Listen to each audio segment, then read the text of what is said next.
दोस्तों बहुत बहुत स्वागत करता हूं आप सभी का। बिहार में कल नतीजे आ जाएंगे। हर कोई बेसब्री से बिहार के नतीजों का इंतज़ार कर रहा है। इस बीच मायावती जी को लेकर बड़ी ज़्यादा चर्चा है। कोई कहता है कि मायावती जी की कोई सीट नहीं आएगी, कोई कहता है 2 सीट आएगी, कोई कहता है 40 सीट आएगी, कोई कहता है 28 सीट आएगी, कोई कहता है 18 सीट आएगी। तो आखिर एग्जैक्ट आंकड़ा है क्या? दोस्तों इसको लेकर एक ताज़ा आंकड़ा सामने आ चुका है। वो आंकड़ा मैं आपको दिखाऊंगा। आज की बड़ी खबर यह है कि मायावती जी ने आज दिल्ली में एक बहुत बड़ी बैठक बुलाई थी। ये तस्वीरें दोस्तों देखिए, यहाँ पर दिल्ली में बैठक थी। राजस्थान, मध्य प्रदेश, छत्तीसगढ़, गुजरात, एक रिव्यू मीटिंग यहाँ पर ली गई है। तस्वीरें देखकर आप सहज ही अंदाज़ा लगा सकते हैं और इन तस्वीरों से आप ये भी अंदाज़ा लगा सकते हैं कि बसपा इस समय कितनी ज़्यादा एक्टिव नज़र आ रही है। वहीं पर एक बहुत बड़ी जिम्मेदारी दी गई है राम जी गौतम, जो कि इकलौते बसपा के सांसद हैं। इन्हें अब राजस्थान प्रदेश का केंद्रीय स्टेट प्रभारी बना दिया गया है और हर कोई रामजी गौतम को इस समय मुबारकबाद दे रहा है। वहीं दोस्तों आज एक अनोखी तस्वीर सामने आई। सबसे पहले आप ये तस्वीर देखिए। यहाँ पर देखिए मायावती जी नज़र आ रही हैं, आकाश आनंद उनके भाई नज़र आ रहे हैं और तीनों के चेहरे पर मास्क लगा हुआ है। दरअसल आज मायावती जी की माता जी का महापरिनिर्वाण दिवस था और उन्हें आज मायावती जी ने भावभीनी श्रद्धांजलि अर्पित की है, श्रद्धा सुमन अर्पित किया है। ये तस्वीरें आप देख सकते हैं। दोस्तों ये बहुत ही ताज़ा तस्वीर निकल कर सामने आई है। वहीं एक और तस्वीर मैं आपको दिखाना चाहता हूं दोस्तों, इस तस्वीर को भी देख लीजिए आप। यहाँ पर मायावती जी, उनके पिताजी, उनकी माता श्री यहाँ पर आपको नज़र आ रही हैं। ये तस्वीर देखिए आप, बहुत ही भावुक कर देने वाला दोस्तों ये लम्हा है। आप सभी को पता है कि मायावती जी के जो माता पिता थे वो उन्हें राजनीति में नहीं आने देना चाहते थे, लेकिन उन्हें क्या पता था कि यही बेटी इतिहास रचेगी, देश की पहली महिला दलित मुख्यमंत्री बनेगी।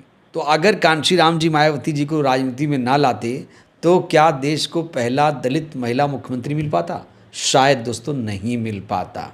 दोस्तों अब बात करते हैं बिहार चुनाव नतीजों की। देखिए नतीजे तो 14 तारीख को आएंगे, शाम 14 तारीख को शाम तक आएंगे।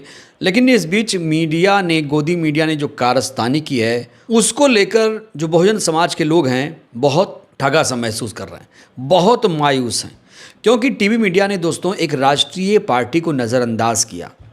जन सुराज पार्टी का वोट परसेंटेज दिखाया जा रहा है, ओवैसी जी की AIMIM को खूब दिखाया जा रहा है, लेकिन BSP जो कि एक राष्ट्रीय पार्टी है जिसने 180-85 सीटों पर अपने उम्मीदवार उतारे, उस पार्टी का जिक्र आखिर क्यों नहीं हो रहा है? दोस्तों इसीलिए आज मैं विशेष तौर से BSP का जिक्र करने आया हूं, जिससे आपको पता लगे कि BSP वहां कितनी ज़्यादा मजबूती से चुनाव लड़ रही है। वहीं दोस्तों सोशल मीडिया पर कुछ लोग ऐसे भी एक्टिव हैं जो लगातार बसपा को नीचा दिखाने की कोशिश कर रहे हैं। ये कह रहे हैं कि बसपा शून्य आएगी, फिर उसके बाद लिखते हैं कि बसपा 125 सीट लाएगी, 115 सीट लाएगी। यानी बसपा को बहुमत बता रहे हैं यही लोग और फिर बाद में उसे ज़ीरो भी बता रहे हैं। आखिर ऐसी क्या वजह है कि बसपा से ये लोग चिढ़ जाते हैं? बसपा का नाम सुनकर ये लोग चिढ़ते क्यों हैं, ये बड़ा सवाल है। भाई बसपा अगर कमज़ोर पार्टी है तो उसे छोड़ो, रहने दो, उसकी बात ही मत करो। उसकी बुराई करने से क्या मिलता है, ये दोस्तों अपने आप में बड़ा सवाल है। वहीं दोस्तों इस समय एक रियल सर्वे, बहुजनों का सर्वे बहुत तेज़ी से वायरल हो रहा है। एक सर्वे है बिहार एग्जिट पोल 2025 का, जिस पर शायद किसी ने बात नहीं की। इस सर्वे ने कुछ अनोखा आंकड़ा दिया है। ये अनोखा आंकड़ा दोस्तों आप देखिए, RJD 92 seat, NDA 110 seat, BSP 25 seat, other 16 seat. अब इस आंकड़े को देखकर आप साफ तौर से अंदाज़ा लगा लेंगे ये किसी बहुजन ने ही तैयार किया है या किसी बहुजन संस्था द्वारा ही ये तैयार किया गया होगा। यहाँ आप देखिए, यहाँ अन्य में ना तो AIMIM है और ना ही जनसुराज पार्टी है, अन्य लिख दिया गया है। और यहाँ पर RJD लिखा है, इंडिया गठबंधन भी नहीं लिखा है।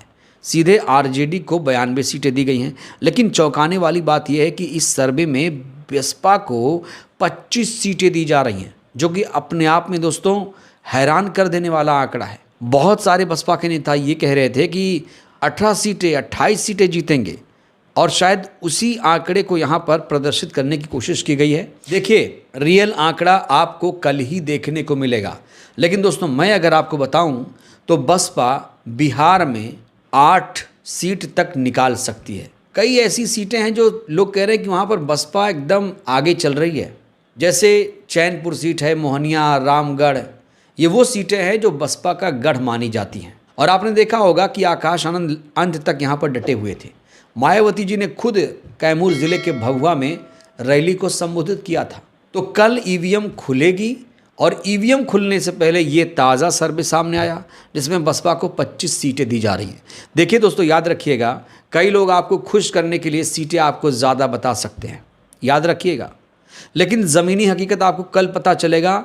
और अगर मैं आपको बताऊं तो 5-10 सीटें, इससे ज़्यादा उम्मीद आप लोग मत करिए, क्योंकि ज़्यादा उम्मीद करेंगे तो उम्मीदें टूटेंगी तो आपको बुरा लगेगा। अब कई लोग तो मजाक उड़ा रहे हैं बसपा का कि 125 सीट, तो क्या आपको मान लेना चाहिए 125 सीट? नहीं दोस्तों, ये तो वही बात हुई कि आरजेडी की उत्तर प्रदेश में 200 सीटें आ गईं आरजेडी के समर्थकों को खुश करने के लिए।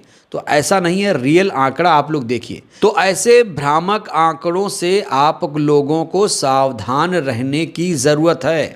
दोस्तों आपको बता दें कि 9 अक्टूबर को बीएसपी ने बड़ी रैली की थी, कहाँ? लखनऊ में। और अब खबर आ रही है कि मायावती जी नोएडा में 6 दिसंबर को बाबा साहेब के महापरिनिर्वाण दिवस के मौके पर एक बहुत बड़ी रैली करने जा रही हैं। लाखों की संख्या में देश के कोने कोने से लोग वहां पर पहुंचेंगे। और इस समय मायावती जी दिल्ली में हैं, काफ़ी ज़्यादा सक्रिय नज़र आ रही हैं, बैठकें ले रही हैं। और आपने देखा होगा कल ही एक तस्वीर सामने आई थी जहां पर सतीश चंद्र मिश्रा बाकायदा दलित प्रेरणा स्थल का जायज़ा लेते हुए नज़र आए थे। ये तस्वीर आप देख सकते हैं, सतीश चंद्र मिश्रा आपको नज़र आ रहे हैं यहाँ पर, और वो राष्ट्रीय दलित प्रेरणा स्थल गए थे, मौका मुआयना कर रहे हैं। और जैसे ही ये तस्वीर सामने आई, लोगों ने कहना शुरू किया कि 6 दिसंबर को एक बहुत बड़ी रैली नोएडा में है जहाँ पर मायावती जी स्वयं मौजूद रहेंगी, क्योंकि बाबा साहेब का महापरिनिर्वाण दिवस है। उसके बाद 15 मार्च को कांशीराम जी की जयंती है। उसके बाद 14 अप्रैल को बाबा साहेब की जयंती है। तो लगातार महापुरुषों की जयंतियां, महापरिनिर्वाण दिवस आ रहे हैं और लोग बसपा से यही उम्मीद करते हैं कि बसपा किसी तरीके से एक्टिव हो जाए, अपने उसी फॉर्म में लौट आए, तो सारे जो वोटर भूले भटके किसी और पार्टी में गए थे वो बसपा के साथ जुड़ सकते हैं।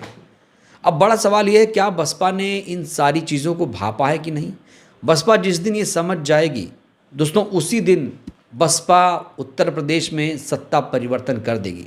और जानकार तो यही कहते हैं कि मायावती जी ने अब ठान लिया है कि उन्हें उत्तर प्रदेश में सरकार बनानी है, किसी भी कीमत पर उन्हें सरकार बनानी है। और कहा तो ये भी जा रहा है कि अगले साल से 18 मंडलों में रात्रि प्रवास भी कर सकती हैं मायावती जी। अब इसमें कितनी सच्चाई है दोस्तों, ये आपको अगले साल ही पता चलेगा। बहरहाल अभी बिहार चुनाव को लेकर चर्चा है, बिहार नतीजों को लेकर चर्चा है। कोई कह रहा है बसपा 25 लाएगी, 18 लाएगी, 5 लाएगी, 150, 125 भी लोग बोल रहे हैं। लेकिन दोस्तों रियल आंकड़ा हमने आपको बताने की कोशिश की है। कल रुझानों में क्या नज़र आएगा वो आपको कल पता चलेगा। नतीजे किस तरीके से आने वाले हैं, कितनी सीट बसपा लाती है, कितने वोट हासिल करती है, दोस्तों सारी जानकारी मैं आपको कल दूंगा। फिलहाल के लिए इस वीडियो में इतना ही। आपके अनुसार बसपा बिहार में कितनी सीटें ला रही, आप लोग भी अपना आकलन पेश कर सकते हैं। धन्यवाद।